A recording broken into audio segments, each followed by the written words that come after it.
Je suis sûr en tout cas que le contenu de cette présentation va vous plaire, en tout cas, et va vous donner beaucoup d'éléments de réponse pour pouvoir justement comprendre le sujet de la dépression qui touche, selon l'OMS, plus de 3,8% de la population mondiale. Ça représente environ 280 millions de personnes dans le monde. Et je crois même que ça a dû augmenter significativement récemment. Alors Stéphane, est-ce que tu pourrais nous éclairer un peu sur ce que c'est que la dépression? Donc la dépression, c'est un trouble mental assez courant qui est caractérisé par de la tristesse, un manque d'intérêt, une perte d'intérêt, de plaisir. C'est souvent associé à de la culpabilité, c'est souvent associé à un manque d'estime de soi. Et en plus de ça, on peut avoir des troubles du sommeil, des troubles de l'appétit. Et ça se caractérise aussi par un manque de concentration, c'est-à-dire qu'on n'arrive pas à se concentrer sur un sujet et parfois c'est associé à un stress chronique. D'accord. Dépression et stress chronique sont souvent des symptômes qui vont ensemble. Tu peux expliquer ce que c'est que le stress chronique? Alors bon, le stress chronique, c'est un stress qui se répète. D'accord. Donc on sait, c'est pas une conférence sur la relaxation et le stress, mais disons qu'en gros, les stress ponctuels, c'est plutôt stimulant, c'est plutôt positif parce que ça permet, c'est la vie en fait, ça permet de réagir. Par contre, quand un stress toujours le même se répète de jour en jour, de semaine en semaine, de mois en mois, et parfois d'année en année, bon ben là, sans entrer dans les détails de la biochimie hormonale, la personne est comme sidérée, elle ne sait pas réagir, ce qui est le comportement normal en cas de stress, et elle tombe souvent en dépression. On parle de burn-out, c'est le fameux burn-out. Alors en fait, on parle souvent de troubles émotifs, de troubles de l'émotion, des émotions. En fait, nos pensées teintées d'émotions sont en fait véhiculées grâce aux neurotransmetteurs, qui sont en fait les véhicules de l'information dans le cerveau. Les neuromédiateurs, les neurotransmetteurs, c'est eux qui véhiculent l'influx nerveux dans les cellules neuronales. Et ce qu'il faut savoir, c'est que cet influx se communique de cellule en cellule par des récepteurs. C'est ce qu'on appelle les synapses. Et ces synapses sont équipées de toute une série d'entrées et de sorties. Et en fonction du type de neurotransmetteur, il va y avoir des récepteurs différents qui vont être activés ou non. Évidemment, si on est toujours dans les mêmes émotions, par exemple la tristesse, ou par contre à l'inverse la joie, les récepteurs ne seront pas les mêmes, ceux qui seront activés ne seront pas les mêmes. Et donc on assiste réellement à une modification de la structure neuronale quand on est toujours dans le stress chronique, dans la dépression. Ce sont toujours les mêmes produits biochimiques qui sont transférés de cellule en cellule, de synapse en synapse, et à un moment donné, cette structure se fige, et les pensées teintées d'émotions aussi. Et on se retrouve dans un cercle vicieux, un peu comme une drogue, et son appel, le manque, qui va attirer ce genre de biochimie-là, et on se retrouve finalement dans la tristesse, dans la mélancolie, et on ne sait pas comment on va faire pour en sortir. J'allais justement te poser la question, c'est compliqué d'en sortir. Voilà, là ça devient vraiment structurel. On parle de l'architecture, même synaptique et neuronale. Et donc là, il y a vraiment un problème, c'est que c'est cercle vicieux, il faut savoir en sortir. Et alors là, on va en parler, il y a toute une série de techniques pour en sortir. Et est-ce qu'il y a, par exemple, quelle est la différence entre la déprime, par exemple, et la dépression? Alors, donc la dépression, c'est l'état général que j'ai décrit tout à l'heure. Donc la dépression, c'est la même chose. Plus ponctuel. Par contre, non, c'est la même chose. Oui, c'est peut-être plus ponctuel, oui, la déprime. On parle de dépression quand c'est un état qui s'installe. Et alors, la différence avec la dépression saisonnière, alors là, tout simplement, la dépression saisonnière, c'est un des premiers symptômes à l'hiver, quand il manque de la lumière. On s'est rendu compte que la lumière avait une énorme influence sur la stimulation des hormones. Donc effectivement, dans les régions comme en Belgique ou dans l'hémisphère nord, en hiver, il n'y a pas assez de lumière et ça influence grandement les humeurs, les émotions et la neurotransmission, les hormones qui sont générées. D'accord. Donc voilà, la dépression hivernale peut être résolue assez facilement, puisqu'il suffit par exemple de faire de la luminothérapie, ça on va en parler tout à l'heure, mais il faut savoir que des études, notamment par des équipes canadiennes, ont montré que la dépression tout court pouvait aussi être arrangée, aménagée par des stimulations par la lumière. Ah oui. Donc même la dépression qui n'aurait pas du tout une origine d'un manque de lumière. D'accord. Okay. Donc la lumière peut vraiment être un régulateur. D'accord, pour les deux types de dépression que tu as évoqués. Et par exemple, la dépression saisonnière, c'est quelque chose qui est typiquement des pays nordiques. Est-ce qu'on peut également souffrir de dépression saisonnière dans d'autres pays ensoleillés? Voilà, tout à fait. D'ailleurs, c'est bien connu dans les îles. Moi, j'ai été très surpris d'avoir beaucoup de demandes pour des audiocammans de relaxation dans les Caraïbes, par exemple. Oui. Dans les Antilles françaises, j'étais très surpris de voir qu'il y avait énormément, on ne parle pas de 3% là, c'est énorme la population de déprimés qu'il y a dans ces îles. Alors il y a sûrement toute une série d'explications, en tout cas là, c'est pas la lumière. D'accord. Là, c'est d'autres origines. D'accord. Et par exemple, je sais qu'on mentionne souvent un cas, c'est que dans les pays du Golfe, par exemple, à Dubaï, il y a également beaucoup de dépression saisonnière. Tu peux expliquer un petit peu Oui, alors ça c'est assez paradoxal, c'est qu'en fait dans des pays super ensoleillés, depuis qu'il y a un mode de vie occidental, les gens sont rentrés, non pas dans leur tanière, mais dans des buildings avec air conditionné, avec des néons, et ils n'ont pas la bonne lumière, ils ont une très mauvaise lumière qui ne correspond pas à la lumière naturelle, et ils se retrouvent de 8h du matin à 17h sous une mauvaise lumière. Il y a en général des protections de soleil sur les vitres, et ce sont des néons qui sont dans tous ces bureaux. Et donc ces gens-là peuvent tomber en dépression saisonnière, c'est assez rigolo, alors qu'ils sont dans des pays où il y a tout ce qu'il faut comme lumière. Ça c'est le mode de vie de la vie moderne, évidemment. Alors, tu peux expliquer un petit peu les effets de la lumière, cette lumière qu'on voit Oui. Qu'est-ce que c'est Alors peut-être je pourrais introduire d'abord les différentes possibilités de dépression avant de parler des moyens de résolution. Parce qu'en fait, il faut savoir qu'il y a parfois des dépressions qui n'ont pas de cause apparente. C'est ce qu'on appelle les dépressions endogènes. Ça peut être d'origine génétique, ça peut être d'origine à l'adolescence, les changements hormonaux, ça peut être d'origine architecturale, biochimie cérébrale, qui fait que la personne, sans qu'il y ait des causes externes, ce sont des causes internes qui vont causer cet état dépressif.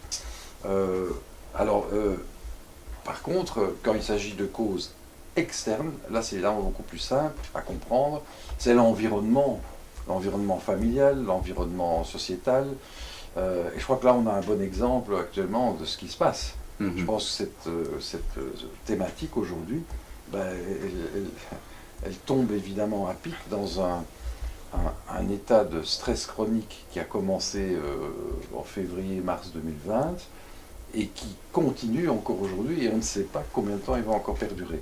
Et donc ça, c'est une situation totalement explicite, génératrice de dépression. En fait, les gens, d'abord, sont dans la peur.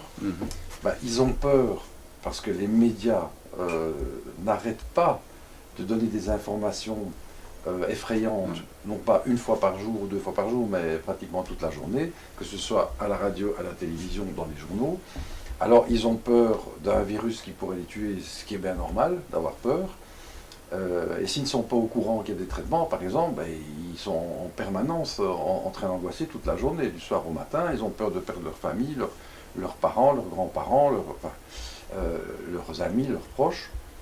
Et donc on comprend que cet état d'angoisse et de peur permanente, et surtout le fait qu'on ne sait pas faire grand-chose, parce que c'est toujours le concept de stress, action-réaction, mais là que faire?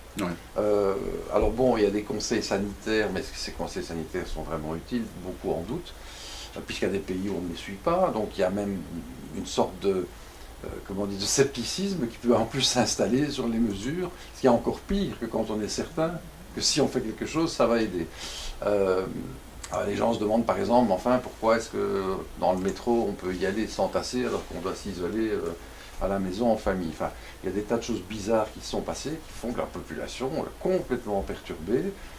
Deuxième problème, c'est que on ne sait pas quand cette crise va s'arrêter. Donc, le futur devient quelque chose de flou. Il y a un manque de perspective. Or, tout le monde sait bien que c'est pratique de visualiser, tiens, l'année prochaine, je ferai ça, j'irai en vacances là, ou je ferai une famille, enfin, tout le monde a des projets. Là, les projets et les voyages sont sont bridés, on va dire, si pas impossible à certaines périodes, quand il y a eu les lockdowns. Et donc, je pense qu'aujourd'hui, on comprend bien pourquoi une partie de la population est en pré-dépression ou carrément en dépression. Ouais. Il y a beaucoup plus de suicides, là on parle de 20%, il y a beaucoup plus de dépression, tant chez les jeunes, hein, ça il faut le dire, c'est un trouble qui concerne autant les jeunes que les plus âgés. Et donc dans un cas comme ça, il faut se prendre en charge. Donc que faire en fait? Je pense qu'avant tout, il faut consulter un médecin. Hein. Et il faut consulter un bon médecin. Et pour moi, un bon médecin, c'est quelqu'un qui fait pas seulement appel à l'allopathie et aux produits chimiques, mais aussi à toute une série d'autres outils, d'autres aides pour me remettre une personne sur pied. Alors, qu'est-ce qu'il y a comme aide? Je dirais, à part la prescription médicale pure, il y a évidemment un encadrement, un accompagnement, un suivi psychologique qui doit être installé. On ne peut pas laisser quelqu'un dépressif abandonné sans un suivi par un professionnel. Alors il y a toute une série de professionnels qui peuvent aider, qui peuvent soutenir le parcours. Quel type, par exemple, de professionnels? Il y a des psychologues, des psychothérapeutes, des kinésithérapeutes qui font de la sophrologie. Il y a toute une série de thérapeutes qui peuvent intervenir. Et alors, je dirais, il n'y a pas que les thérapeutes, il y a aussi l'environnement familial. On sait que quelqu'un qui est dans l'amour, l'amitié, la solidarité, le soutien, évidemment, on va se sentir rapidement pris en charge. L'attention, prendre soin de quelqu'un, ça génère l'effet autoréparateur. Et donc c'est très important l'environnement familial. Ouais. Alors, bien sûr, au début, c'est pas facile de se remettre en mouvement. Il y a parfois des gens qui sont sur un lit, ils ne bougent plus. Hein. Si on peut bouger, si on peut aller marcher, si on peut aller promener, c'est bien. À un moment donné, peut-être qu'au cours du temps, on pourra peut-être même aller nager, aller faire du vélo. Et donc ça, c'est excellent parce que ça mobilise les hormones, ça refait fonctionner toute la machine hormonale et ça, c'est excellent. Mais les médicaments sont assez limités, même s'ils peuvent être utiles dans les phases aiguës au démarrage, quand il y a un très grand événement qui arrive dans la vie de quelqu'un. Par exemple, on parle de deuil, et quand on a un deuil, parfois, d'ailleurs c'est dans la notice de tous les médicaments antidépresseurs et somnifères, c'est pas quelque chose à prendre pendant des années, c'est quelque chose à prendre pendant 2 semaines, 3 semaines. Ponctuellement. Ils le mettent dans la notice. Malheureusement, on constate que ces médicaments sont pris pendant 5 ans, 10 ans, 15 ans, parfois pendant toute la vie. Bon, là, les effets néfastes. On tombe dans la déraison. On tombe dans la déraison pour plusieurs raisons. D'abord parce que ça n'agit plus. Ouais. On a fait des méta-analyses avec des placebos, ça ne fait plus l'effet. Deuxièmement, ça occulte les éventuelles causes, s'il y en a. Troisièmement, au lieu de permettre au corps de générer des produits, ça lui rajoute en permanence ces produits, donc le corps n'a plus besoin de les produire, et il y a une atrophie, je ne sais pas si ça se dit, oui, une atrophie de cette génération, et donc c'est vraiment déconseillé. Donc ça crée aussi l'addiction. Voilà, c'est une forme d'addiction aux médicaments, et ça n'apporte pas rien du tout comme résolution sur le long terme. Au niveau du long terme. Donc en fait, nous, donc dans la société Psychomètre, on a mis au point des propositions qui sont complémentaires à la médecine allopathique de base, qui en fait correspondent d'une part à la luminothérapie et d'autre part à la médecine émotionnelle. Ouais, qui viennent en complément à la mobilité, à la prise médicamenteuse ponctuelle. C'est pas la panacée, ce sont des aides qui sont néanmoins très efficaces et qui vont compléter, comme je disais tout à l'heure, la prise en charge par des professionnels, la remise en mouvement, une bonne nutrition. les bons compléments alimentaires, voilà, tout ça fait partie de l'équilibre général. Pour également retrouver une certaine énergie, parce que ça c'est aussi un peu la base de tout. Et ça revient, alors tout seul, l'énergie revient naturellement. Si on met toutes les chances de son côté en travaillant comment dire, en multi-entrée comme ça, eh bien à un moment donné, la personne va pouvoir sortir de la dépression. D'accord. Sans aucun doute. Et donc parlons un petit peu donc, de la technique, la première technique que nous proposons, qui est la luminothérapie. Les longueurs d'onde, est-ce qu'il y a des longueurs d'onde qui sont plus efficaces que d'autres? Alors donc le premier outil que nous proposons, il est armé de lumière. Et donc la lumière, comme tout le monde le sait, la planète est baignée à moitié dans l'ombre et dans la lumière. Hein. Les cycles jour et nuit permettent à la nature de se régénérer. Et l'être humain, la nuit, il récupère. Et le signal qui est envoyé à son corps pour lui dire c'est le moment d'arrêter tout et de se remettre en régénération, en récupération, c'est la lumière. Donc quand la lumière se couche, quand la lumière disparaît, il y a des capteurs dans l'œil qui vont percevoir que la lumière baisse, et donc là il y a des hormones qui vont être larguées pour la nuit. Et puis au matin, c'est l'inverse, la lumière arrive et il y a une stimulation de la fameuse horloge biologique et tous les hormones de la journée sont activés. C'est vrai que quasiment la totalité des organismes vivant sur Terre sont régulés selon ce cycle jour-nuit. Tout à fait. Je ne parle pas de tous les organismes évidemment, parce que les animaux en profondeur dans les océans ne vont pas avoir ce cycle. En très grande profondeur, non, mais par exemple... Quasiment la totalité. Les plantes sont régulées par la lumière, c'est le mécanisme de la photosynthèse. Ouais. Les animaux ont les mêmes récepteurs. Certains ont même des récepteurs sur le sommet du crâne, ouais. Comme certains batraciens, certains serpents, ce qu'on appelle le troisième œil. Et les humains, ils ont des récepteurs dans l'œil, donc ça. Et il faut savoir que c'est ça qui illustre cette planche, c'est que la lumière est composée de différentes longueurs d'onde. Et on a découvert, il n'y a pas si longtemps que ça veut dire il y a 20 ans, c'est tout récent, on a découvert qu'il y avait un type de longueur d'onde qui était principalement responsable de ce signal jour-nuit. Ah ouais. Enfin, de ce signal jour plutôt. Hein. Quand il n'y en a pas, c'est la nuit.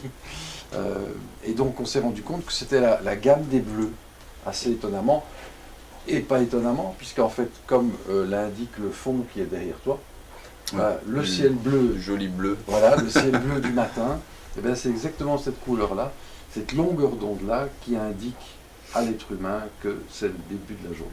D'accord, ok. Donc on parle de 470 nanomètres, peu importe, c'est une longueur d'onde. Ça veut dire que quand on va dans les rouges, c'est plutôt la lumière du coucher du soleil, c'est plutôt la lumière de la fin de la journée, c'est aussi la lumière du bois, du feu de bois, et donc ça n'aura pas d'effet. Donc le jour est signalé par le bleu 470 nanomètres, ce qu'a découvert Philips il y a une vingtaine d'années. Hein, c'est un des grands... Il y a eu des découvertes majeures justement à ce sujet-là qu'on peut voir donc sur les slides. Alors en 2001, effectivement, il y a une équipe de la Thomas Jefferson University qui a découvert donc cette longueur d'onde significative, qui est le 470 nanomètres pour être précis. Il y a une gamme autour, entre 450 et 475. Ils ont découvert, c'est cette lumière-là qui impacte les récepteurs dans la rétine et qui connecte l'horloge biologique pour dire c'est le début de la journée. Et donc ils se sont rendus compte que oui, cette gamme de bleu, elle est 100 fois plus puissante que l'ensemble du spectre. Ouais, alors ça veut dire que pendant tous les appareils de luminothérapie, qui est quand même une technologie connue depuis plus de 20 ans maintenant, et qui proposait une illumination à la lumière blanche, était beaucoup moins efficace que par exemple... Au départ, on avait bien compris que la lumière était importante, parce qu'il y a des gens qui déprimaient quand ils n'avaient pas assez de lumière. Ouais. Et puis là, on s'est rendu compte que ce n'est pas la lumière blanche. Si on met du bleu, ça va être encore 100 fois plus efficace. Quoi. Ah ouais. Et puis on a cherché la longueur d'onde. C'est intéressant parce que c'est vrai que ces appareils de lumière blanche, ils émettent une intensité lumineuse énorme qui fait qu'on demande même à la personne qui est devant cette lampe de ne pas directement fixer cette lampe. Ce qui peut carrément endommager l'œil, je suppose. Pour compenser pour compenser ce manque d'efficacité, on mettait beaucoup d'intensité, quoi. Ouais. Alors qu'en fait, si on a la bonne longueur d'onde, il faut mettre beaucoup moins d'intensité. Voilà. C'est logique. Alors en 2002, il y a encore une autre découverte, c'est qu'il y a un certain Dr Berson de la Brown University aux États-Unis qui a découvert le pigment photosensible dans la rétine. Donc c'est assez merveilleux qu'encore il y a 20 ans, on ne connaissait pas certaines choses dans l'œil humain. Ouais. Et donc ils ont découvert ces pigments qui réagissent à cette longueur d'onde-là. Et ils ont carrément, en 2002, mis en évidence le système veille-sommeil. Ah oui. Donc, Ça date d'il y a pas si longtemps, en très fait. peu de temps. Voilà, je sais pas quand. 20 ans tout pile. Non, je suis quand même après que je sois né. Hein. Alors, très vite après, en 2005, un autre médecin allemand a découvert que cette fameuse lumière bleue, elle dopait tous les états de vigilance, tous les états cognitifs, toutes les fonctions cérébrales corticales. Par exemple, la vigilance, la mémoire, le temps de réaction. Le temps de réaction, vous savez que c'est en fait c'est le moment entre la perception d'un stimulus et la prise de conscience et la réaction. Par exemple, on envoie un stimulus lumineux ou sonore et on demande à la personne de pousser sur un bouton pour signaler qu'il a bien vu le stimulus. Eh bien, ce temps va donc être amélioré si on a cette lumière. Donc toutes les fonctions cérébrales sont améliorées avec la lumière. Ah ouais. Ce qui est logique, puisque en journée, on doit être performant le plus possible. Aux origines, on va dire, on sauvait sa peau ou non. On chassait bien ou pas. Donc voilà, la lumière, c'est la clé pour la performance mentale. Donc pas simplement pour lutter contre la dépression, en fait, c'est pour stimuler tous les mécanismes, voilà, le métabolisme. Ouais, on pourrait dire que la dépression, c'est l'état opposé de la performance, de la sous-performance. Et alors en 2014, donc on continue les découvertes, on a un autre médecin, un professeur de l'université de Stanford en Californie, et ça, on est allé ensemble le rencontrer.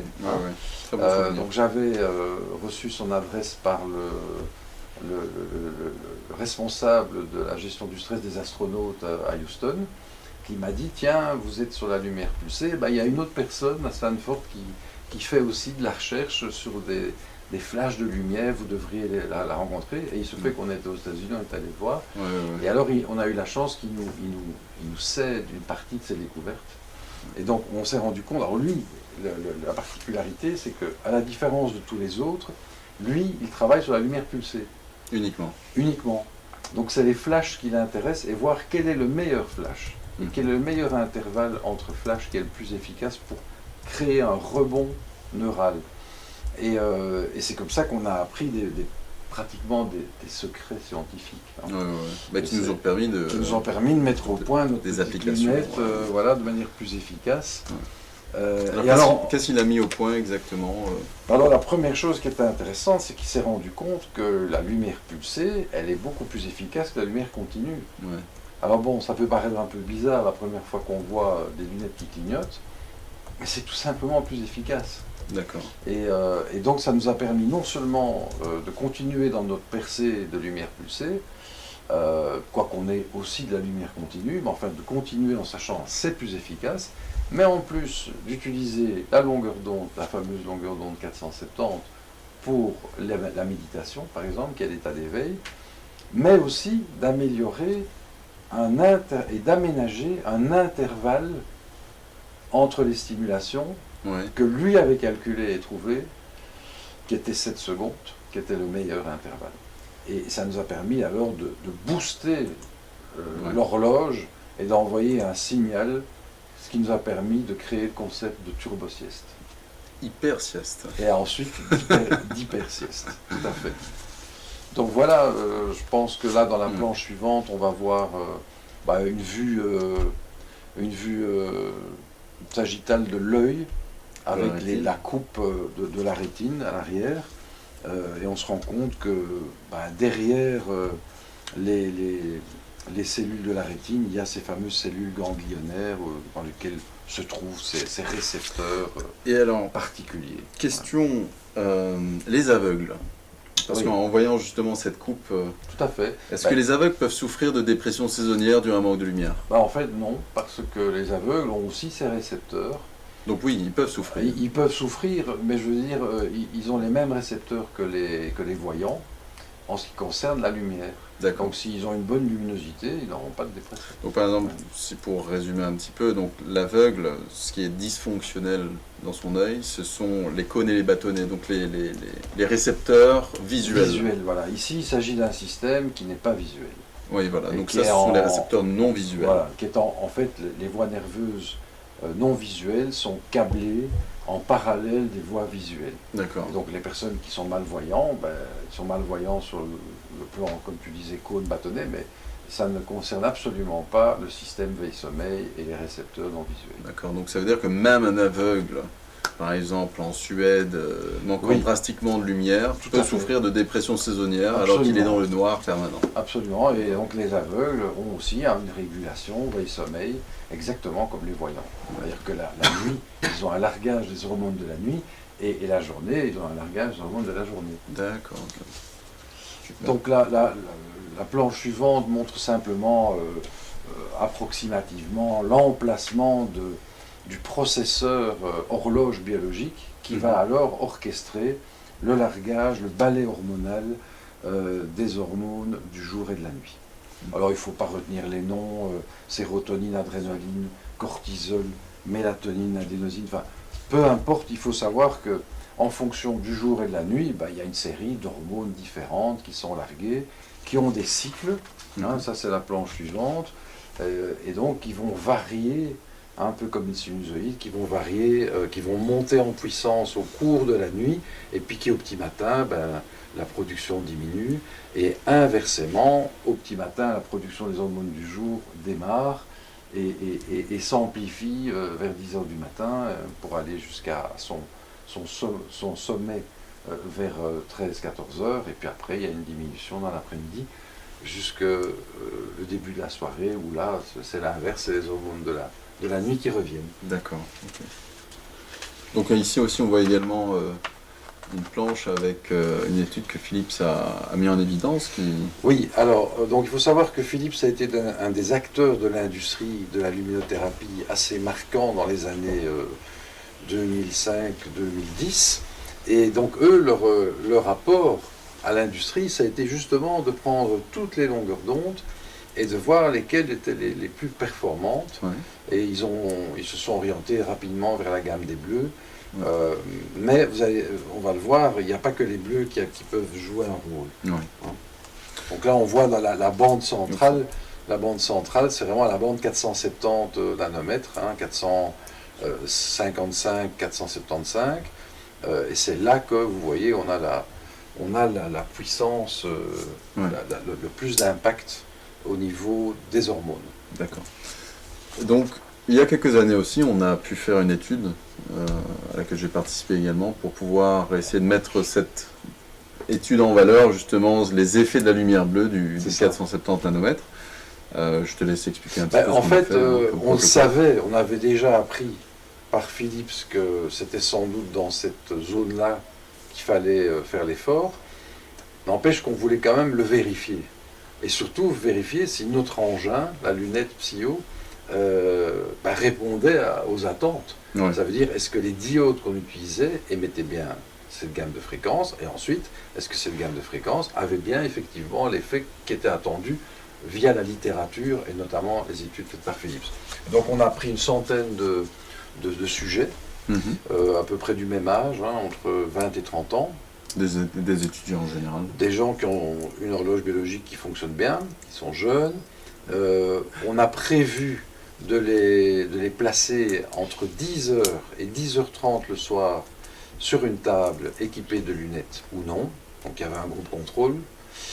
Et on leur a pris des échantillons de salive de manière à tester la mélatonine qui est l'hormone de la nuit. Donc on s'est dit l'hormone de la nuit elle démarre à 10h du soir et elle monte. À 10h30, elle est déjà bien larguée, et puis elle monte encore. Enfin, c'est la courbe ascendante, c'est 10h du soir. Donc on s'est dit, on va tester la mélatonine dans la salive avant la séance, et puis une demi-heure après, une séance d'une demi-heure, on va venir reprendre de la salive, Et on va tester, est-ce que l'hormone de la nuit a été influencée, est-ce qu'elle a bien monté, ou est-ce qu'elle a été inhibée par la lumière. Ouais. Et alors on a choisi bien sûr un groupe. Juste, excuse-moi, Oui. par rapport au graphique qui Oui. est affiché, on voit qu'à 22 heures, donc Voilà. c'est le graphique en haut à droite, à 22 heures justement, on voit la courbe de mélatonine, les niveaux de mélatonine augmenter Voilà drastiquement. la petite courbe là de couleur rouge, Voilà. hein, c'est à 20, on voit qu'il y a de la mélatonine mais elle est très basse, et puis à 22 heures elle grimpe. Et en fait, elle est très basse à cause de la lumière justement qui inhibe cette mélatonine tout au long de la journée. En fait, une certaine longueur d'onde de lumière. Tout à fait. Tant qu'il y a de la lumière, elle n'est pas, l'horloge ne déclenche pas la mélatonine, qui est l'hormone du soir. Et puis là, le soleil se couche, il n'y a plus le signal 7 jours. Ouais. L'horloge biologique ouvre les hormones de la nuit et la mélatonine grimpe. À 22 heures, c'est le signal. Voilà. Et à 7 heures du matin environ, en général, avec les premières lueurs du elle chute soleil. Drastiquement, alors on voit la pente abrupte. C'est quand la bande vert kaki, là, vert turquoise, il y a une bande centrale. Quand ça descend, il est 7 heures du matin. Ouais. Plus ou moins, hein, c'est toujours très approximatif, tout ça en fonction des zones géographiques et des latitudes. Donc cette hormone n'est pas la seule, mais c'est évidemment une des principales à contribuer à ce cycle jour-nuit. Oui, et alors surtout, il faut avouer, c'est la seule qui est facile à tester. Ouais. donc c'est pour ça qu'il y a un test salivaire facile à faire, avec un laboratoire ici en Belgique. Et bon, on a sauté sur l'opportunité, Ouais. parce que sinon c'est compliqué de doser les hormones. Hein. Dans le sang, il faut faire des prises de sang, enfin, c'est beaucoup plus... Ici, il suffit de faire cracher la personne dans un petit bol de plastique, et puis d'envoyer au labo, et on a des valeurs... alors bien sûr, il faut bien noter les heures et pas se tromper. Ah, ça a été un boulot. Donc en fait, il y a 4 groupes en fait, hein, qu'on voit ici. Donc la bande qu'on voit dans chacun des groupes en gris, c'est le groupe contrôle. C'est-à-dire ce sont des jeunes gens qui se sont mis couchés et sur qui on n'a rien fait. C'est un groupe contrôle, il n'a pas de lunettes, il n'y a rien.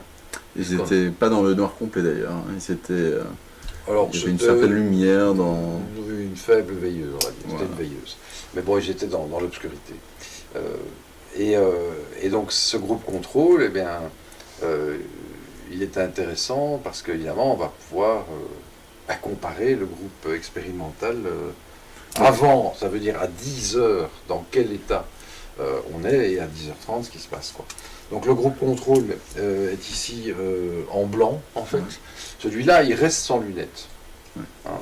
Donc à 10h30, on va rechercher, on va réveiller ce groupe-là, et on lui demande de recracher dans un petit bol en plastique.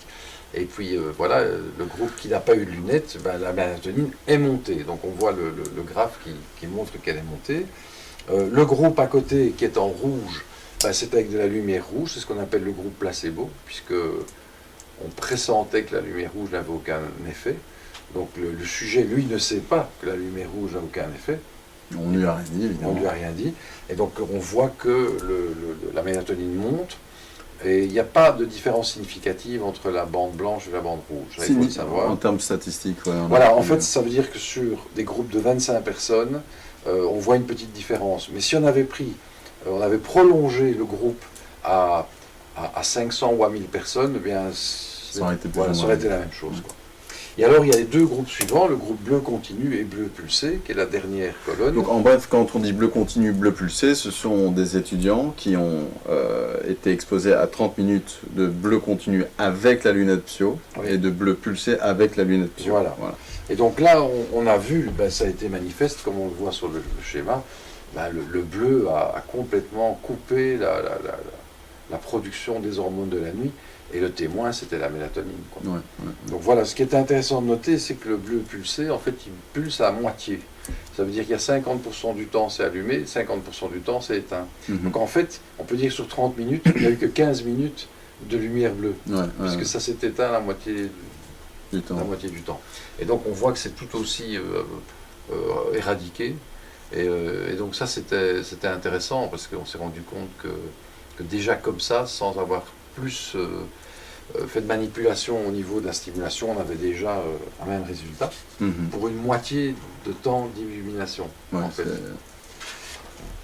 Alors après, on a continué à faire de la recherche et l'année suivante, on a testé la lumière verte. Parce que selon Philips, il n'y avait aucun effet de la lumière verte. Mais on voulait quand même le vérifier. Et là, on a choisi le même endroit, les mêmes personnes, la même population d'âge, la même heure pour les tests, le même endroit, la même clinique et le même programme de stimulation. Et donc, on a remplacé le bleu par le vert. Et alors, on s'est rendu compte, assez étonnamment, que le vert, il y avait la moitié de la population. Je vais mettre sur le graphique. Voilà, assez étonnamment, la moitié de la population avait le même effet qu'avec la lumière bleue. Alors évidemment, c'est intéressant parce que si on fait la moyenne, on a l'impression que le groupe vert a quand même une production de mélatonine. En réalité, c'est faux. C'est tout simplement le biais de la moyenne. Ouais. Ah oui, parce qu'il y avait la moitié de la population qui n'avait aucun effet. Ouais. Ça veut dire que ça montait, la mélatonine montait comme si la lumière verte n'avait aucun impact, exactement comme la lumière rouge. Et puis il y avait l'autre moitié de la population où la lumière verte avait éradiqué la mélatonine. Elle agissait comme de la lumière bleue en fait. Donc ça veut dire quoi? Ça veut dire que la moitié de la population, en tout cas que nous avons testé, était sensible à la lumière verte comme à la lumière bleue, et que l'autre moitié ne l'était pas. Donc je pense que Philips a peut-être voulu mettre en évidence ces lampes bleues et a un petit peu occulté certaines gammes de fréquences. Ce qu'on peut par contre être certain, c'est que le rouge n'a aucune influence. Donc pour nos séances avant la nuit, on met du rouge parce qu'on sait que ça ne va pas réveiller la personne. Et pour nos séances de la journée et du matin, et pour les dépressifs, on met du bleu. Ouais. Voilà. Parce que ça va pouvoir justement agir, aider à retrouver l'énergie. Ça va stimuler l'horloge biologique, ça va aider les dépressifs qui ont des hormones qui ne sont pas claires. Ça fluctue au fil de la journée. Et en plus, ils ont souvent des états hormonaux comme si on était dans la pénombre, en fait. Ouais. Alors, là, dans ce cas-là, la lumière bleue va les aider à restimuler leur machinerie hormonale. Et alors, tu parlais du concept d'hypersieste, qu'on a pu créer justement grâce à Dr Zeltzer, on a pu créer une turbosieste encore plus performante de ce qu'on voit à l'écran. Parce qu'à la base de la turbosieste, si je peux, donc, on a 3 types de programmes, les programmes du matin, les programmes de l'après-midi et les programmes du soir. Et en fonction donc du moment de la journée, on va pouvoir faire varier la longueur d'onde qu'on utilise. Donc on va utiliser plutôt du bleu durant le matin comme l'après-midi. Et le soir, on va utiliser en général du rouge. Parce que sinon, on ne veut pas éveiller la personne durant la nuit, juste à la préparation au sommeil. Donc les turbosiestes sont des enregistrements de musique qui sont combinés avec de la lumière bleue, mais le concept d'hypersieste, c'est encore quelque chose, un niveau au-dessus. Voilà, c'est encore plus performant. Ici, il y a un petit schéma pour montrer aux téléspectateurs un schéma d'un enregistrement. Donc on voit l'onde sonore à l'écran, et en fait on se rend compte qu'en bleu, c'est la lumière qui illumine l'œil en bleu, et puis il y a une partie grise qui est en fait un arrêt. Ouais. Un arrêt de la lumière. Et c'est ce fameux intervalle d'arrêt qui va exciter les récepteurs et qui va restimuler optimalement le récepteur qui va envoyer son influx à l'horloge biologique. Donc vous voyez une succession de bleu et de gris, bleu et gris, ça veut dire allumé, éteint. C'est pas très agréable de vivre ça, parce que pendant 7 secondes, il n'y a rien qui se passe. Donc on a remplacé l'extinction, qui est symbolisée par le gris ici, par du rouge, qui n'a aucun effet. Voilà, et donc en fait, on a une succession de lumière bleue et de rouge qui est très agréable, et on ne se rend pas compte qu'en fait, on stimule de manière optimale les récepteurs à l'horloge biologique. Et donc on a créé alors le concept de l'hypersieste, qui est la meilleure stimulation qui soit de l'horloge biologique pour les personnes dépressives, ou pour les personnes qui veulent se donner un coup de vitamine lumineuse, on va dire. Et tout cela avec un fond sonore, de vagues, voilà, justement. Ça peut être de la vague, ça peut être de la musique, ça peut être... En fait, le fond sonore, c'est plus comestible. On pourrait le faire sans fond sonore aussi. Mais ce serait probablement moins agréable à faire, puisqu'il n'y aurait rien qui se passe et on a juste de la lumière. Oui, tout à fait. Alors, en plus donc de la luminothérapie qu'on propose, il y a ces fameux audiocamans que tu as donc créés. Voilà, donc rien qu'à elle seule, la luminothérapie peut être un outil pour sortir de la dépression. Ouais. Ça, maintenant, il n'y a plus aucun doute là-dessus. Maintenant, notre lunette comporte une deuxième arme dans l'arsenal thérapeutique développé, c'est le côté sonore, et notamment des voix. Des textes ont été écrits par des médecins spécialisés en suggestion thérapeutique, en relaxation aussi. Et donc ces textes vont alors compléter intelligemment la partie stimulation par la lumière. Donc on fait coup double. Ouais. Hein. D'un côté, la lumière agit sur l'horloge, stimule les hormones, d'un autre côté, les textes, les voix qui lisent des textes en studio vont alors évoquer des images positives. C'est important quand même parce que tu mentionnais justement qu'un des facteurs environnementaux qui peut contribuer à la dépression, c'est justement le manque de visualisation, de se visualiser dans le futur. Oui, quand on a ce manque de visualisation, eh bien, on ne sait plus vraiment où on va, ça peut être générateur de stress, etc. Tout à fait. Donc, le manque de perspective est une des raisons de la dépression chronique. Mais ici, on parle de visualisation dans l'instant présent. Ouais. Et là, tout le monde connaît la suggestion par l'image. Hein, par exemple, quand on raconte à une personne dépressive, on lui fait vivre des moments de son passé, de son enfance, des souvenirs de vacances. Et directement, à l'évocation de ces souvenirs, il y a des images qui apparaissent dans son champ de conscience. Ces images sont des bons souvenirs, sont des images teintées d'émotions positives. Alors là, il y a évidemment souvent la joie qui peut être émise, la paix. Ça peut être des moments de paix intense, de bonheur. Et évidemment, à l'évocation de ces images, simplement faites par des récits,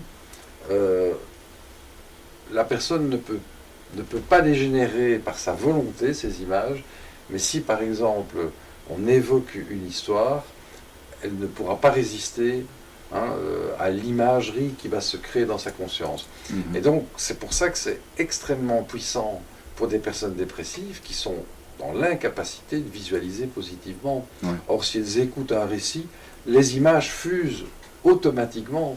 C'est ça la magie de cette, de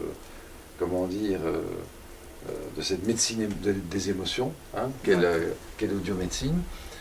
C'est que quand vous dites à un dépressif, mais enfin, sois positif, alors là, c'est le désarroi complet, parce que la personne ne sait pas qu'elle ne veut pas être positive, c'est qu'elle ne sait pas l'être. Elle est dans ce fameux cercle vicieux que j'évoquais tout à l'heure, où en fait sa biochimie neuronale est faite de composés biochimiques qui appartiennent au métabolisme de la tristesse, de la mélancolie.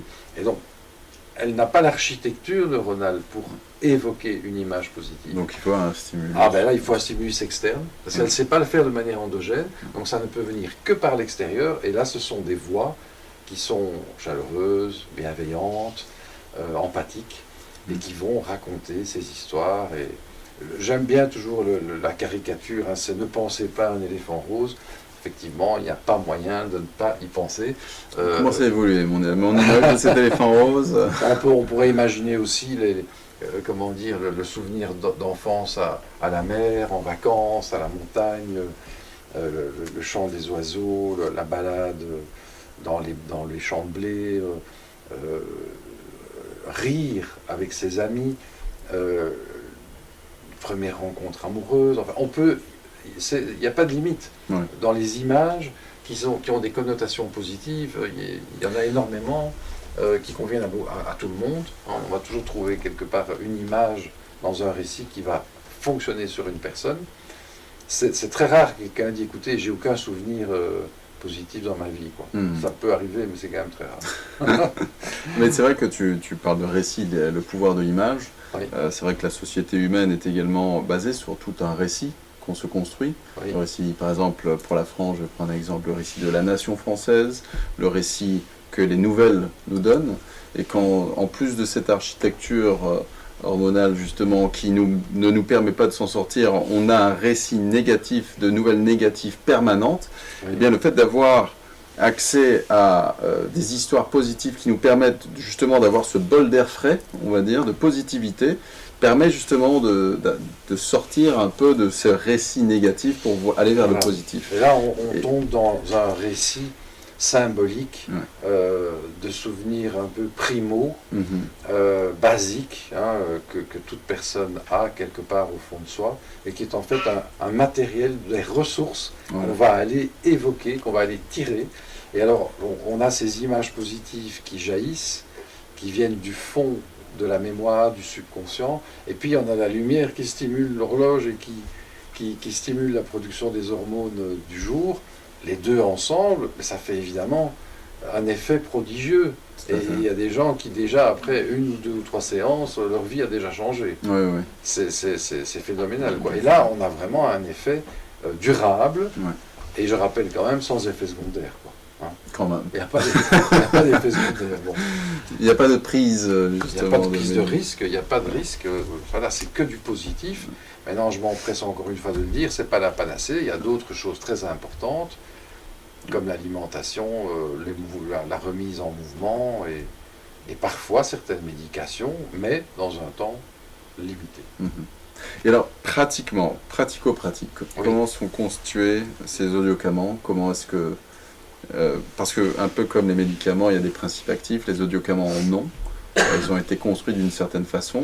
Oui, alors on peut expliquer un petit peu par rapport à la je vais slide. quand même faire une petite précision, parce qu'on parle de médicaments. Il faut aussi savoir qu'en naturopathie, il y a toute une série de plantes qui aident les états dépressifs. Ah ouais. Oui, il n'y a pas que les médicaments de synthèse, il y a aussi des extraits de plantes qui sont très efficaces. J'avais oublié de dire ça tout à l'heure, c'est quand même important. Alors concernant les principes actifs maintenant dans les enregistrements, il y a d'abord, avant tout, la relaxation type sophrologie classique, mise en état de relaxation, respiration, relaxation des muscles. Il y a déjà une mise en état de relaxation. Ensuite, il y a la relaxation de l'esprit qui est évoquée par des sons particuliers qu'on a mis au point en studio, qui sont des sons distrayants, qui entraînent l'esprit tout doucement vers le flottement de l'attention. En fait, c'est qui crée une distraction de l'attention. Qui crée déjà une distraction, et puis il y a aussi des types de sons qui sont particulièrement, entre guillemets, magiques pour créer un flottement de l'attention. Il y a des sons qui sont stressants, et puis il y a des sons qui sont relaxants. Vous avez peut-être déjà tous entendu parler des bols tibétains, ou des sons un peu bizarres comme ça, et qui créent un état direct, qui est quand même directement, implicitement relaxant. Petite question un peu pointue. Tu as une idée pourquoi ces sons justement procurent cet état? Alors, je pense qu'il y a une partie qui est culturelle. Il y a des sons vraiment culturels qui sont stressants. Je pense à la craie sur le tableau. Et puis, il y a aussi l'architecture, tout simplement, de l'audition, qui va faire qu'il y a des sons qui sont dans toutes les cultures agréables et dans certains cas désagréables, et qui vont être plutôt par exemple, je te donne un exemple, le ronronnement d'un chat. Très relaxant. C'est relaxant, mais si on analyse les fréquences du ronronnement, c'est pas n'importe lesquelles. Et ces fréquences-là, comme par hasard, elles vont relaxer, elles sont animales. Il y a d'autres exemples. Il y a des exemples, par exemple, le son du train, le train de nuit. Il y a eu à toute vitesse ou le train qui va à vitesse normale. Mais en fait, c'est un son répétitif. Et quand les sons sont répétitifs, évidemment, il y a à un moment donné une perte de l'attention. C'est ce qu'on appelle, avec un nom pompeux, les effets psychoacoustiques. C'est très joli. En réalité, voilà, ce sont des sons qui permettent de se détendre, tout simplement. Alors bon, il y a le principe actif numéro 3. Mais là, on rentre dans le plus intéressant, c'est ce que j'ai décrit tout à l'heure, c'est la suggestion d'image. Et là, on a un impact extraordinaire, quoi. C'est comme l'histoire de la personne qui découpe un citron et qui mord à pleines dents dans le citron. directement, on va avoir à l'évocation de cette image un effet Oui. sur les glandes salivaires. Et bon, les médecins connaissent ces ponts entre l'image et des effets psychosomatiques. Hein. Et donc, on va pouvoir avoir des effets non seulement sur les pensées positives, mais parfois aussi jusque sur le corps. Oui. Hein. Et donc voilà, ça c'est toute la... Je dirais il faudrait faire une émission spécialement là-dessus, parce que on part dans un domaine énorme. Ici, on va rester sur le domaine de la dépression. Et la seule chose qu'on peut garantir, c'est que les personnes déprimées qui vont utiliser tous les jours notre technologie, ben, ils vont partir avec une arme très solide. C'est quelque chose de très effectif, tant sur le plan de la lumière que sur le plan des évocations et de l'antidépression. D'accord. Donc c'est de nouveau la répétition de l'écoute qui compte. Alors bien évidemment, une écoute c'est bien, mais une écoute tous les jours, c'est mieux. C'est évidemment mieux, parce que tout ça va continuer la stimulation et à un moment donné va recréer le fameux métabolisme dont on parlait tout à l'heure. Et là, on va régénérer des produits qui n'étaient plus générés depuis des mois, si pas des années. On va restructurer carrément le tissu neural, l'architecture du tissu neural. Ce n'est pas exagéré que de le dire. C'est-à-dire qu'on va observer, et si on prend un microscope électronique, on va observer des modifications dans la structure des connexions synaptiques et donc dans la transmission neuronale. Donc voilà, et là on part dans une autre physiologie, et c'est magique. Les effets sont magiques. On a des gens qui changent en quelques jours, et parfois il faut 2-3 semaines, mais voilà, les gens, sans prendre aucun produit chimique par l'extérieur, c'est leur chimie intérieure qui va être modifiée et qui va en fait être beaucoup plus efficace que des produits apportés par l'extérieur. J'ai envie de me faire une petite séance. Je pense qu'il est temps bientôt.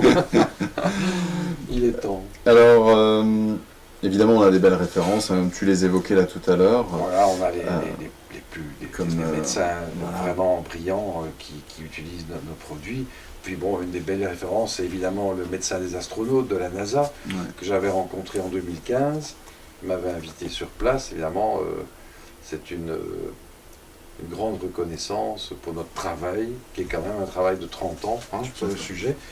Le docteur Patrick Lemoine aussi. Et alors bien sûr, un des plus grands médecins spécialistes du sommeil en France, docteur Lemoine, qui utilise sur lui-même ce genre de technique quand il voyage, pour compenser le décalage horaire, parce que là, il y a un pont à faire, c'est que le décalage horaire, bien évidemment, puisqu'il change la stimulation sur l'hormone, va perturber les hormones et va créer des états de fatigue et de stress, simplement parce qu'on a changé de 8 heures de fuseau horaire, par exemple. Et donc les astronautes utilisent en tout cas, ils utilisent notre lunette pour ça. Il faut savoir que les astronautes qui travaillent à Houston, qui s'entraînent à Houston, ils s'entraînent aussi à Baïkonour. Et tous les mois, ils font des trajets. En Russie. Ouais, pratiquement tous les mois, ils vont des États-Unis en Russie, des Russies aux États-Unis. Donc ils ont un décalage de 10, 12 heures, 13 heures. Et c'est surtout ça qui les inquiète, c'est de faire en sorte que ces personnes dont la tête vaut une fortune, soient dans un état le plus optimal possible, malgré ces changements de fuseau. Donc voilà, ça c'était la petite anecdote sur la référence NASA. Mais alors, juste pour des exemples d'applications, justement, pour résumer tout ce qu'on a dit, qu'on a mis les audiocamants, donc ces fameux enregistrements, qu'on les associe non seulement avec de la lumière bleue, mais également avec de la lumière rouge. Donc on a créé deux types d'enregistrements. En fait, on a poussé, la précision jusque-là. Pourquoi ? Parce que quelqu'un qui est profondément en état de dépression, on va lui proposer notre technologie par la lumière et par les voix. Pour la journée, le matin, le midi, l'après-midi. Et là, bien sûr, ce sera de la lumière bleue, puisque c'est celle-là qui donne le signal le jour. Par contre, comme ils sont profondément en dépression, le soir, on va leur conseiller d'écouter d'autres audiocamants pour induire la nuit, ou les mêmes, Mais par contre, là, on mettra la lumière rouge, qui est celle de la lumière du feu, du coucher du soleil et du feu. Et comme ça, ils pourront continuer au moins la stimulation par la voix, et ils n'auront pas alors la perturbation de la lumière du jour quand ils font leur séance avec la lunette, ils auront la lumière de la nuit. D'accord. Donc nos séances sont effectivement encodées en deux lumières, une la lumière du jour, et pour les séances du soir, la lumière de la nuit. D'accord. Alors on a par exemple Joie de vivre, qui est un grand thème chez nous. On a retrouvé la joie, on a douceur et plaisir de vivre. Ça, c'est un nouveau, ça. Ça, c'est un nouveau que j'ai fait moi-même, d'ailleurs celui-là, de temps en temps j'en écris un moi-même. Poétique. Et qui a été fait l'année passée. Et donc ces trois thèmes, purement qui font allusion aux états dépressifs, sont aussi en rouge et en bleu. Maintenant, ceci dit, il faut savoir qu'on a d'autres thèmes, puisqu'on a une centaine de thèmes, et qu'il y en a plein qui peuvent être écoutés par des dépressifs. Il n'y a pas que ces thèmes purement adressés aux dépressifs. Il y a des thèmes sur la relaxation. Il y en a un, par exemple, qui s'appelle Lâcher prise. Il y a Se libérer l'esprit. Il y a les audiocamants pour s'endormir, tout simplement. S'endormir au jardin des dieux, s'endormir, retrouver un sommeil au naturel. Enfin bref, on a plein de choix, on a un catalogue énorme pour une diversité et pour ne pas s'ennuyer aussi. Bon, ceci dit, on se rend compte que les gens aiment bien un rituel, installer un rituel, et ils ne changent pas beaucoup de titres.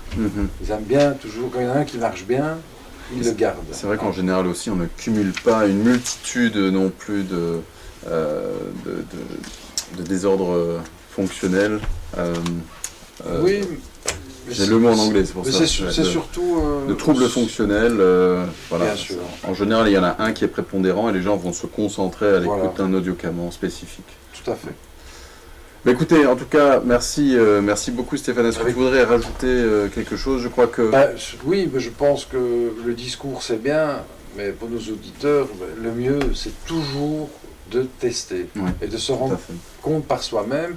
Et là, c'est là où notre organisation permet de faire un essai gratuit chez un de nos ambassadeurs qui sont répartis sur le territoire, un peu partout. Là, on a quand même 4500 personnes qui font la démo.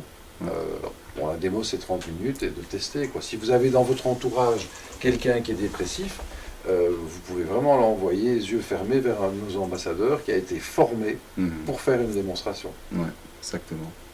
Moi, ce que je propose dorénavant, donc, de répondre aux questions, aux commentaires qui ont été posés durant la conférence. Je vais donner la parole à Antoine. Peut-être que tu peux nous donner les questions, les commentaires, afin qu'on puisse y répondre. Je vois qu'Antoine, tu es un peu décomposé. Concentré. Concentré. Ouais. Non, pas du tout, pas du tout. J'ai une première question ici, donc si j'essaye un programme du jour le soir, est-ce perturbant? Tout simplement, comme quand on regarde son téléphone, son smartphone le soir, on risque de reporter le temps d'endormissement à une demi-heure, trois quarts d'heure. Donc c'est la même chose avec la lunette Psyo. Si on utilise un programme du matin ou de l'après-midi le soir, c'est pas une demi-heure. J'ai testé, c'est 2 heures, 2 heures et demie. Ça dépend des gens. En fait, ça dépend du programme aussi. Ok. Ici, j'ai comment utiliser le Psyo pour une dépression. Eh bien donc pour la dépression, la posologie, si on veut reprendre le terme allopathique, c'est tous les jours. Voilà. On peut faire aussi une séance de méditation le matin, une séance de méditation guidée. On peut faire une séance de relaxation l'après-midi à la sieste. Et on peut encore faire avec du bleu. Et on peut encore faire une autre séance le soir avec du rouge. Et on fait de l'intensif. Et quand on est à terre, quand on est en dépression profonde, eh bien c'est jamais de trop de faire une séance de régénération, de relaxation profonde. Donc on peut y aller. Il n'y a pas de limite en fait. D'accord. Il n'y a pas de limite. Par contre, il faut au moins le faire pendant 30 jours, tous les jours, une fois. Dans la première... Là, pour avoir un effet marquant et s'en sortir, tout début. Il faut se donner les chances de s'en sortir. Et il faut mettre une certaine dose. C'est comme toute posologie. Oui, c'est par exemple comme les médicaments. En général, on va demander à les prendre régulièrement sur une semaine, 2 semaines. Et puis, Tout à fait. Y a-t-il d'autres questions? Alors, ici j'en ai une. Quand le syndrome dépressif est secondaire à un stress post-traumatique, par exemple victime de violence, terrorisme, etc., quelle est la thérapie la plus adaptée pour traiter le PTSD? Mais comme je disais tout à l'heure, notre lunette, même si elle est hyper efficace, c'est pas la panacée. C'est-à-dire qu'elle s'utilise aussi en milieu de soins, en complément, comme un outil de plus, dans le cadre de tout l'arsenal thérapeutique mis à disposition des patients. Donc voilà, quand il s'agit de stress post-traumatique, bien évidemment qu'un encadrement par un professionnel est indispensable.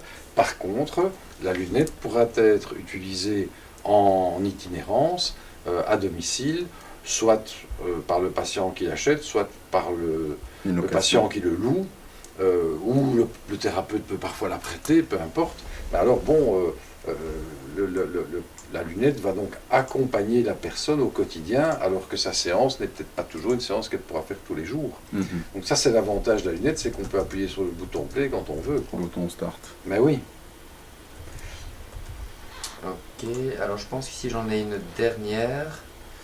Est-ce que tu peux rappeler le nom des audiogamants qui sont utilisés pour la dépression? Alors, ce spécifique pour la dépression, c'est retrouver la joie de vivre.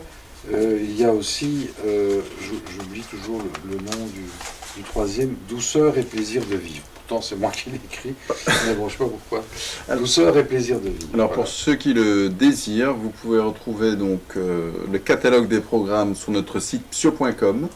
Sur la page de garde, justement, vous allez voir, il y a une copie du magazine, vous cliquez dessus, et alors là, vous allez voir tous les articles. Déjà, dans un premier temps, il y a beaucoup d'articles instructifs, et à la fin du magazine, il y a le catalogue de programmes qui reprend tous les audiocamants, y compris ces 3 audiocamants sur les états dépressifs.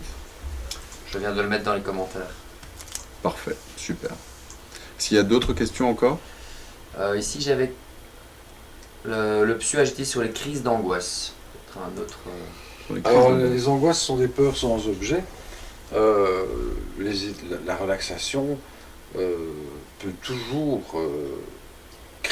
provoquer un état d'homéostasie, de ressourcement, et ça peut certainement aider maintenant quant à garantir la résolution sans autre prise en charge thérapeutique. Ça me semble un peu exagéré. Donc encore une fois, le psyo, c'est un outil à l'attention professionnelle, et quand il s'agit de choses qui ne sont pas graves, ça peut être utilisé par les personnes en usage privé. Mais bon, quand il s'agit là de pathologies lourdes, il faut s'adresser à des pros, hein. Ils ont été formés pour ça, et ils utilisent surtout qu'ils connaissent les antécédents de la personne, alors que le psyo propose des enregistrements standards, certes de haute qualité, mais standards. Là, on est vraiment dans un complément thérapeutique par rapport à une méthodologie qui a été apprise par un professionnel. Alors ici, j'ai peut-il y avoir comme une accoutumance, voire une perte d'efficacité, ou c'est l'inverse? Pas du tout, et c'est l'inverse. Je dirais que c'est l'inverse au début. Pendant 30, 40, 50, 60 jours, il n'y a pas de jour précis, de timing précis, ça va monter en puissance, le comportement va s'ancrer, la modification va s'effectuer, et puis après, il y a une notion de maintenance. Hein. Et moi, par exemple, j'ai des amis qui utilisent depuis 20 ans, 25 ans la technologie, on se rend compte qu'il n'y a aucune lassitude, il y a toujours le même effet relaxant, par exemple, qui s'effectue. Il n'y a pas d'accoutumance, en fait. Ouais. Par contre, au début, là, ça se développe. Hein, les 2 premiers mois, c'est là où les changements structurels vont s'opérer. D'où l'importance d'une répétition. Pratiquer. Okay. Tout à fait. Bah, je pense qu'on a fait le tour des questions par ici. Super. S'il y a d'autres questions dans le futur, on peut toujours nous envoyer des courriers. Hein. On va donc poster cette vidéo, il me semble, donc sur la page Facebook.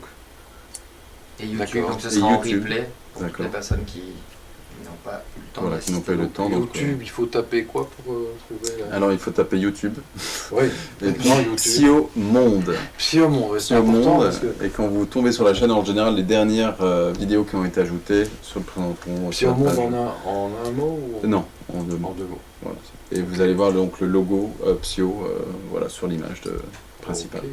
Eh bien, Voilà, merci en tout il cas. me reste plus qu'à remercier Écoute. Stéphane, en tout cas, pour cette super présentation. Moi, j'ai également appris, même si je connais bien le sujet, à force, je commence à bien connaître, mais j'ai encore beaucoup appris. Donc, merci beaucoup Stéphane Avec pour plaisir. ces éclaircissements. Merci beaucoup à vous d'avoir participé à cette réunion. J'espère que ça vous a plu, que ça vous a apporté des éléments de réponse sur des questions que vous vous posiez. Et n'hésitez pas, en tout cas, si vous n'avez pas encore testé cette technologie, je le rappelle, demandez-la à votre ambassadeur, la personne qui vous a invité à cette conférence. En tout cas, ça ne peut que vous faire du bien, une bonne séance de relaxation, et ça vous permettra de découvrir les bienfaits de cette technique, cette combinaison de luminothérapie avec des enregistrements audio par la voix, les audiocamans. Donc, en tout cas, merci beaucoup. Je vous souhaite à tous et à toutes et à tous une excellente soirée. Et on se revoit très bientôt, dans un mois, pour une autre conférence à thème. À bientôt. Au revoir. Au revoir.